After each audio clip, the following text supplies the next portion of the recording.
मैं Lahore metro bus में बैठा था। मेरे पास एक लड़की खड़ी थी। उसने अपने फ़ोन पर पाकिस्तान का कौमी तराना बजाया।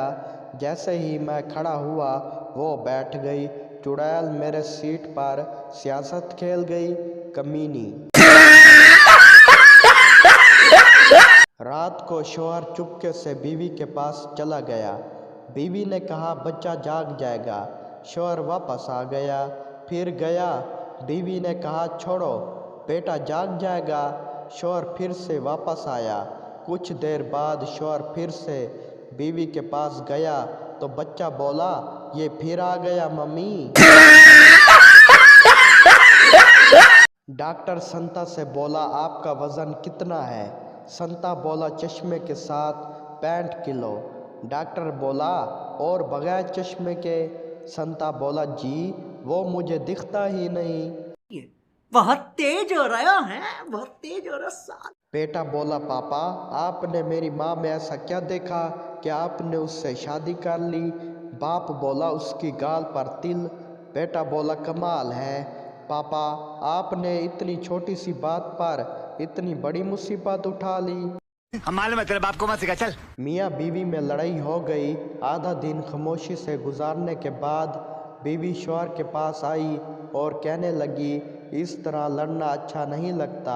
चलो एक काम करते हैं, तुम थोड़ा समझौता करो, थोड़ा मैं कर लेती हूँ। शौहर बोला ठीक है, क्या करूँ बोलो?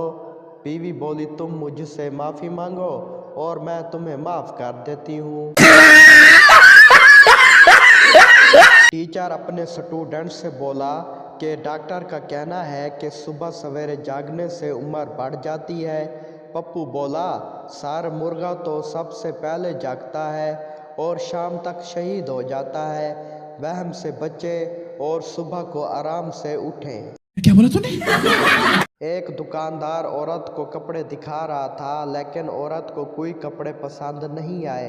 आखिरकार दुकानदार तंग आकर उसने अपने गुस्से पर काबू पाकर बोला मुझे अफसोस है कि मैडम तुम जैसे कपड़े चाहती थी वो आपको यहाँ से नहीं मिले।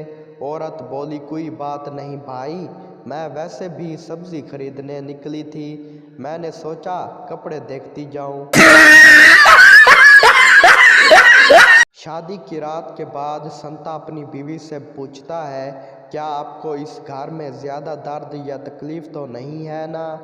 बीवी बोली नहीं नहीं, बहुत मज़ा आया। दर्द या तकलीफ़ तो तब होती थी जब मैं स्कूल में थी, अपने घर में थी। दुनिया में सबसे मुश्किल कारोबार पानी पूरी वाला है। लड़की चाहे कितनी ही मुस्कुराहटें क्यों ना दे, वो अपनी गिनती नहीं भूलता। समझ रहे हो? समझ रहे हो आप? समझ रहे हो ना? जब भी अपने आप को अकेला महसूस करे तो घर की तमाम लाइट बंद कर दे और भूत की फिल्म देखें। कसम से आप कभी भी अपने आप को तन्हा महसूस नहीं करेंगे। हमेशा हर टाइम आपको यही महसूस होगा कि कोई आपके पीछे खड़ा है। शौहर अपनी नाराज़ बीवी को रोज़ फ़ोन करता। सास बोली तुम्हें कितनी बार कहा है कि अब ये तुम्हारे घर नहीं आएगी, फिर तुम इसे रोज़ फ़ोन क्यों करते हो? दामाद बोला जी सुनकर अच्छा लगता है। बीवी बोली आज ही सुनते हो? मेरी उम्र 48 साल होने के बावजूद आपका एक दोस्त मेरी खूबसूरती की तारीफ़ करता है। शौहर बोला उस्मान भाई होगा। बीवी बोली तुमने कैसे पहचाना? शौहर बोला मेरे दोस्तों में वहीं एक कबाड़ का व्यापारी है। रुको जरा, सब्र करो। मुर्गे से किसी ने पूछा कि लोग तुम्हें जीने नहीं देते, मार देते हैं। मुर्गे ने जवाब दिया लोगों को जगाने वालों के साथ यही होता है। पापा बच्चों से बोला जो रात का खाना नहीं खाता मैं उसे 5 रुपए दूंगा, इसलिए सब 5 रुपए लेकर सो गए। सुबह बाप ने कहा जो 5 रुपए देगा नाश्ता सिर्फ उसे ही मिलेगा। एक बच्चा बोला बाप बन, हुकूमत पाकिस्तान न बन। ایک کنجوس دکاندار اپنی آخری سانسیں لے رہا تھا اور بولا میری بیوی کہاں ہے؟ بیوی بولی میں یہیں ہوں آپ کے پاس۔ کنجوس پھر بولا میری بیٹی کہاں ہے؟ بیٹی بولی میں بھی یہیں پہ ہوں۔ کنجوس پھر بولا میرا بیٹا کہاں ہے؟ بیٹا بولا میں بھی یہیں پہ ہوں۔ پھر کنجوس بولا تم سب یہیں پہ ہو تو دکان پہ کون ہے؟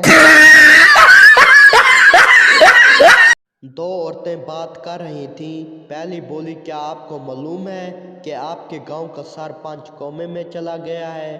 دوسری بولی ہاں بہن، پیسے والے لوگ کہیں بھی جا سکتے ہیں۔ तू समझा? हाँ नहीं तू समझा नहीं।